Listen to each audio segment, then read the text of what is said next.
Hey guys, Ajax22 here, doing another Guns of the Punisher Armory today, doing issue number 8, page 14, the Steyr Aug. As I'm sure a lot of you are going to notice, this isn't actually a Steyr Aug, it's the MSAR, their copy of the Steyr Aug, and this is the 20-inch barrel version with the integrated scope, which in my opinion is the one to get, hence, you know, when it came along for the right price, I had to snap it up.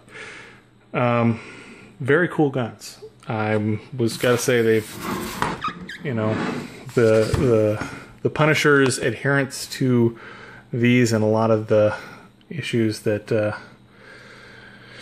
I can understand why. It points really nice. It's ambidextrous, although you do need a different bolt assembly. Ambidextrous-ish. The MSAR has a bolt hold open feature that the original does not. It also has a few extra locations for sling mounts that are not found on the original, but you know, all things considered, it's a pretty dang good you know, Steyr-esque gun. Triggers, you know, not as crisp as a match grade AR, but by no means a slouch for, you know, a combat gun. This is equipped with a factory 1030 magazine and a bullet button for California. So if you're wondering what the rivet is or the hole in the button is, that's just kind of the game we have to play here behind the wire. Yeah, it does take down like a conventional Steyr, so it's got the little, you push there and then you twist, and in theory it comes undone. It's nice. Barrel pops off. You really need two hands to do it though. It's very natural. Hold on just a sec.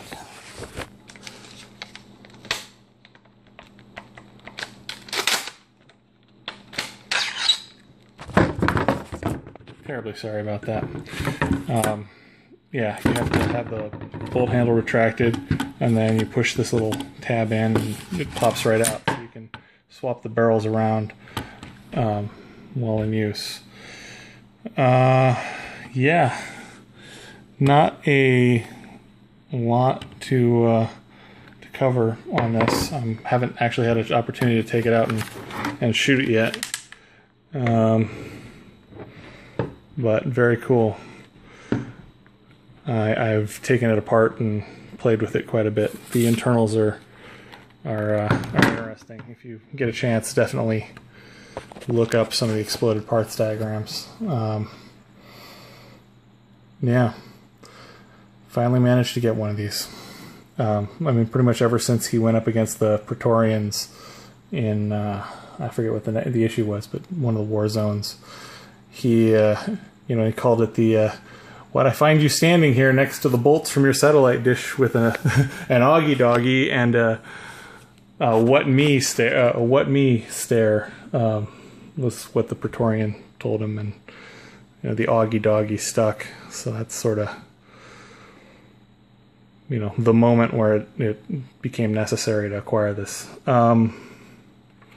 Yeah, not a whole lot to tell. It's got a adjustable gas block, runs a piston system. This is the way you take these down. You actually, there's a button in the stock that you push, and then you pull this pin out. The pin has the a quick disconnect sling location on it. Push this through. The stock will actually slide off at that point, exposing the receiver, a bolt carrier assembly, and a fire control pack that slides in the back end. And then, you know, that's pretty much all you need to do a basic service on it. At that point, you've got the barrel off, you've got the carrier and bolt exposed, and you've got the fire control group. There are some minor differences between the civilian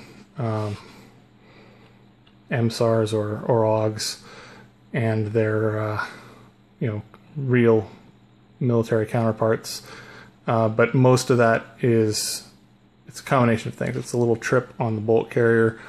It's a different fire control pack.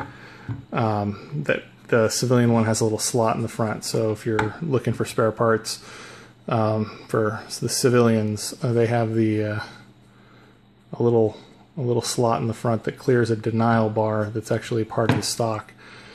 The receivers are slightly different lengths to prevent you from just sticking a regular AUG fire control, like a full auto fire control group and stock on the civilian receivers. But you know, everything can be done. There's some really cool discussions on the different ways that the transferable AUGs you know, were done. Some were done with you know, modifying the civilian fire control packs by adding a sear. Some were done with, you know, taking basically a complete AUG rifle and you know, gutting it for parts and then building it on the semi-auto AUGs, which is a real pain to do apparently before 86. So there's not a lot of those. There are a decent number of fire control packs with registered sears. That seems to be the easy way to do it. That I mean, it's still going to be a 20,000-ish or 18,000-ish little chunk of metal, but that's the one you're probably going to find for sale. Yeah, these are kind of cool. The E4 variant that they're doing now, that actually takes STANAG mags, which are pretty useful. There is a downside that it has a linkage that goes from this button up to the index or the latch, the magazine latch on the side, that has a spring that's, you know, and it's one more part to go bad. So people are sort of mixed on that, but because this has the square cutout on the takedown pin, the latest generation E4 stock should just drop right on if I scrounge one up, which is, you know, it's another $300. Just to brag, this rifle actually was $1,005.99 out the door, tax included. So that's why I have an MSAR, not an AUG. Could not pass that deal up. It was just it wanted to follow me home. Yeah, that's about what I've got. If you guys have any questions, you know, hit me up in the comments section. I'll do the best to answer them.